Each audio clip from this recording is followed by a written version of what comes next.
Akrura Ghat is the place where Akrura stopped before he entered Sri Vrajadham. And this place actually signifies the mood with which we must enter Vrindavan Dham. Akrura, he was ordered by King Kamsa to go to Vrindavan and bring Krishna Balaram to Mathura. So early the morning the next day, Akrura prepared his chariot and he set off for Gokul Mahavan.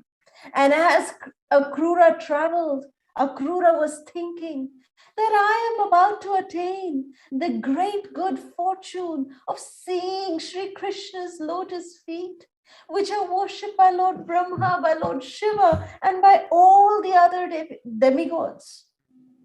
So although Kamsa, he is an enemy of the Supreme Lord, Akrura was thinking, but still, it is actually because of Kamsa that I am able to go to Vrindavan to see Krishna. So he was actually thanking Kamsa that because, although Kamsa, you may be a demon, you may be the worst of persons, but because of you, my dear Kamsa, I am getting to serve Krishna.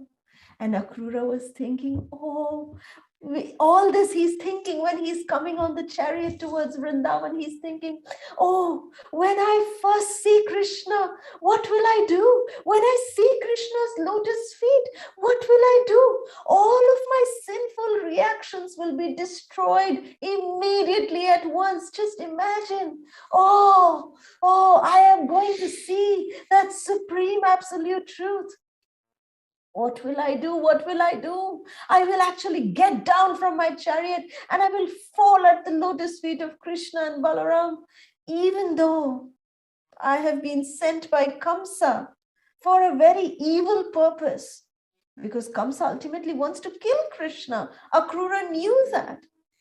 But Krishna, he is Bhavagrahi Janardhan. He knows what is in my heart. And Krishna will definitely not have any animosity towards me. Akrura was thinking like that because Akrura was thinking that I am actually a messenger of Kamsa.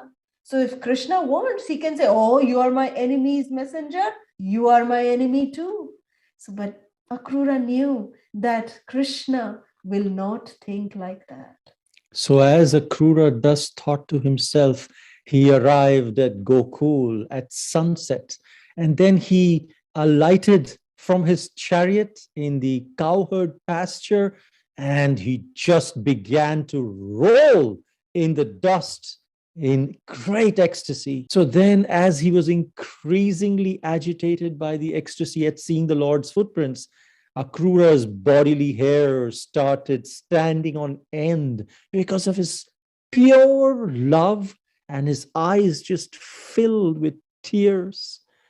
Akrura jumped down from the chariot and began rolling about amongst the footprints, exclaiming, this is the dust from my master's feet.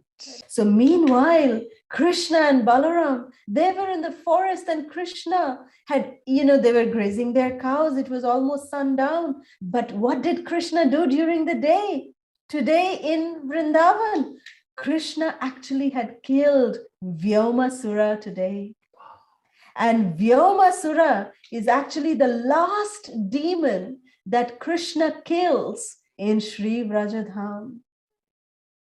And as Akrura arrived in Sri Vrajadham at dusk, when the sun was setting and Krishna Balaram were actually returning from the forest, this would actually be the last night that Krishna and Balaram would be spending with Nanda Baba and Mother Jashoda. Just imagine that this would be the last night, because the very next day, early morning, Akrura is going to bring them to Mathura. So then Akrura described to Nanda Baba and others how Kamsa had been persecuting the Yadavas and how Kamsa had been treating Vasudev and Devaki so cruelly.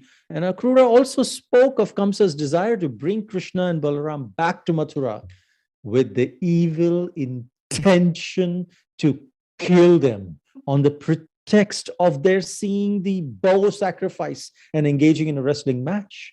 So Krishna and Balaram, they just laughed out loud as they heard this. These young gopis, they were extremely upset to hear that Krishna and Balaram would be going to Mathura. They were just condemning the Creator for separating them from Him. And they began to lament. They said, Akrura, you don't deserve your name Akrura, which means means not, Krura means cruel. You are Krura, cruel, not Akrura. Because you're so cruel to be taking Krishna and Balaram away from us. But even as they wept, the gopis, Akrura began taking Krishna and Balaram to Mathura in the chariot. Nevertheless, Akrura, at the bank of Yamuna, he halted the chariot at this very place where we are actually sitting in Brajamandal Parikrama at Akrura Ghat. And then Akrura took the permission to bathe in the Yamuna. When he jumped and dipped inside the water, he saw in the water the four-armed Lord Vasudev. And this four-armed form was dark blue like a fresh rain cloud. Vishnu, he was wearing yellow garments. He laid on top of the lap of 1,000 hooded Anantashesh. And Akrura rejoiced at this vision and joining his palms in Namaste position. He began to pray to the Supreme Lord in a voice choked with emotion. Akrura, by offering these prayers, by Vandanam, he perfected his life, offering beautiful prayers to the Lord at this Akrura Ghat. And Vandanam is one of the 9 processes of devotional service. This is the pastime of this beautiful temple in the place of Akrura Ghat. So let us take darshan of Shri Krishna Balaram and Akrura here at this temple.